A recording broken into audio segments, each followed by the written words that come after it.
नमस्कार, मैं राकेश मोहन सिंह और आप देख रहे हैं नेक्स्ट 9 न्यूज़ पॉलिटिकल बाइट। आप सभी का मेरे खास कार्यक्रम में स्वागत है।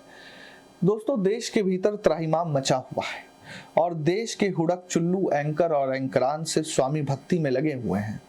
देश के मीडिया चैनलों ने देश के भीतर ऐसा माहौल बना दिया है कि देश भले ही गर्त में चला जाए, लेकिन वह राजा के खिलाफ एक शब्द बोलने को तैयार नहीं होते हैं।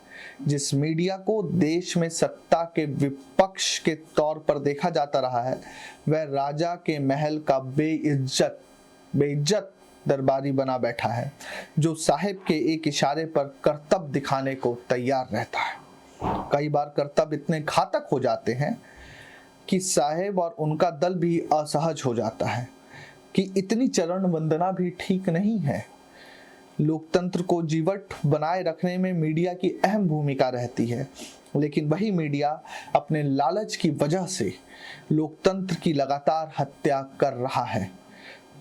दुनिया के सबसे बड़े दल ने और उसके तंत्र ने मीडिया को इतना लाचार बना दिया है कि वह लोकतंत्र को ही कमजोर करने में लगे हुए हैं।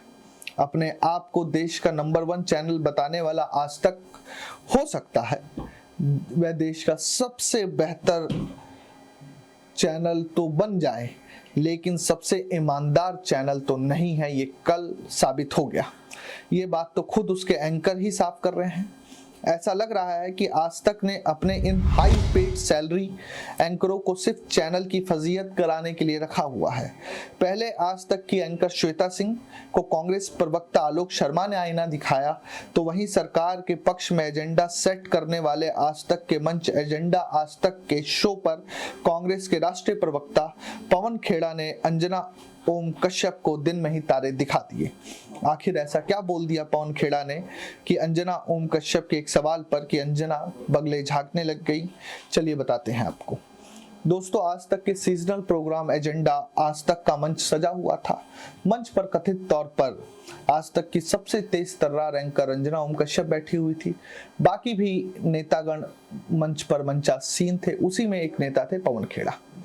अंजना ओम कश्यप ने पवन खेड़ा को और कांग्रेस को धीरज साहू के सवाल में लपेटने की कोशिश की, तो पवन खेड़ा भी राष्ट्रीय कांग्रेस के तेज तर्रार राष्ट्रीय प्रवक्ता हैं।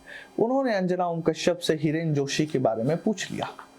आप सभी दर्शक भी सोच रहे होंगे कि आखिर कौन है यह हिरेन जोशी।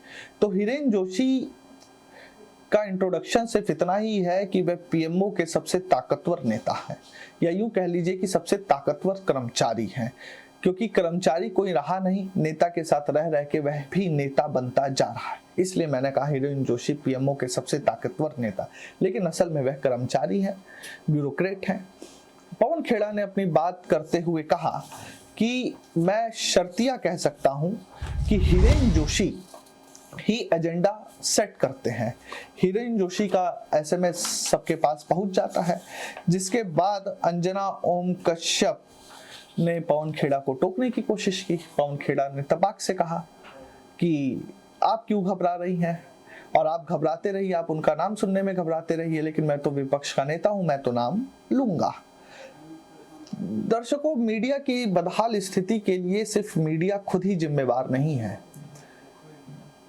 सरकार ने बड़े ही संस्थागत तरीके से मीडिया और बिजनेसमैन की आपस में संधि कराई। फिर मीडिया पैसों के आगे बेबस और लाचार होकर बिजनेसमैन के गोद में बैठी, और बिजनेसमैन ने गोद में उठाकर मीडिया को किसी खास तल के आंगन में लाकर खड़ा कर दिया।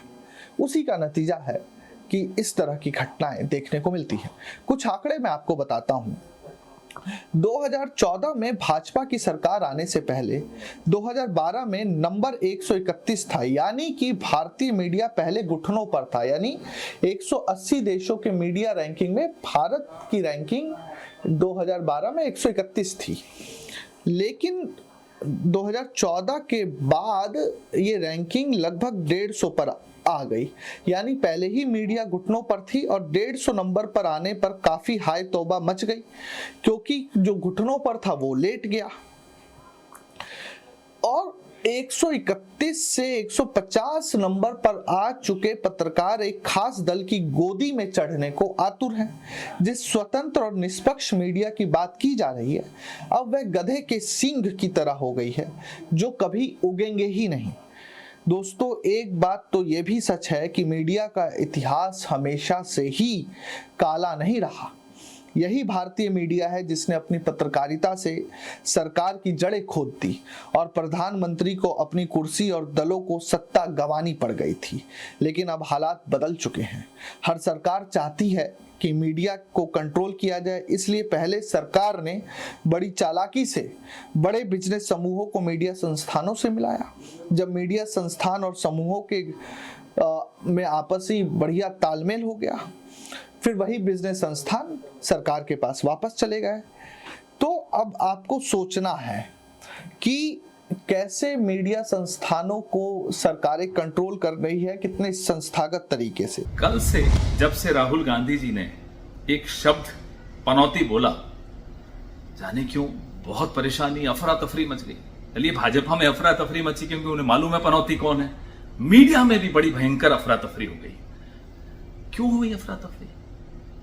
ये तमाम एंकर हमें ज्ञान देने जो आजकल आए हुए हैं, अरे राहुल गांधी को ये नहीं बोलना चाहिए, भाषा की मर्यादा रखनी चाहिए, ये करना चाहिए, वो करना चाहिए। हम चुनौती देते, मैं नाम नहीं लेना चाहता, सब हमारे दोस्त हैं मीडिया के एंकर्स, लेकिन चुनौती वो स्वीकार करें। एक ट्वीट हमें बताएं कि जब राहु काल निर्मला सीतारमण कहती थी, मूर्खों का सरदार मोदी जी खुद कह चुके हैं, शिवराज चौहान ने क्या क्या कहा, अलग अलग टिप्पणियां जो भाजपा के बड़े नेताओं ने की, उसके खिलाफ एक ट्वीट, ये जो हमारे दोस्त हैं ना टीवी चैनल्स में ज्ञानचंद बने हुए हमें ज्ञान दे रहे हैं, इन तमाम ज्ञानचंदों को हम कहते हैं, एक ट्वीट हमें बताइए जब इन्होंने प्रधानमंत्री की निंदा की हो, किसी भारतीय जनता पार्टी के नेता की निंदा की हो और उन्हें याद दिलाया हो कि भाषा की मर्यादा रखिए। तब तो कहते थे, अरे प्राइम मिनिस्टर टेक्स अ जाइब, prime minister takes a jibe, तो Rahul Gandhi also can take a jibe. तो एक तो नहीं हो सकता ना, one man's jibe can not be another man's insult. अगर वो जाइब है तो ये भी जाइब है, और अगर ये इंसल्ट है तो वो भी इंसल्ट है। दोगली बातें बंद कीजिए। हमारे दोस्त हैं आप, हमें अच्छा लगता है आपसे सलाह लेना, लेकिन ज्ञानचंद अगर आप बनते हो तो दोनों तरफ ज्ञान बांटो, सिर्फ हमें ज्ञान मत बांटो। धन्यवाद। मीडिया संस्थान पहले पैसों के लिए बेबस और खबर दिखाने में इस कारण से अपाहिज साबित होने लगे हैं, जिसकी परिणति से ही निकला है गोदी मीडिया। आप नेशनल चैनलों के मौजूदा हालात पर क्या सोचते हैं, हमें जरूर लिख भेजें। देश और दुनिया की तमाम खबरों के लिए देखते रहिए नेक्स्ट 9 न्यूज़ पॉलिटिकल बाइट। धन्यवाद।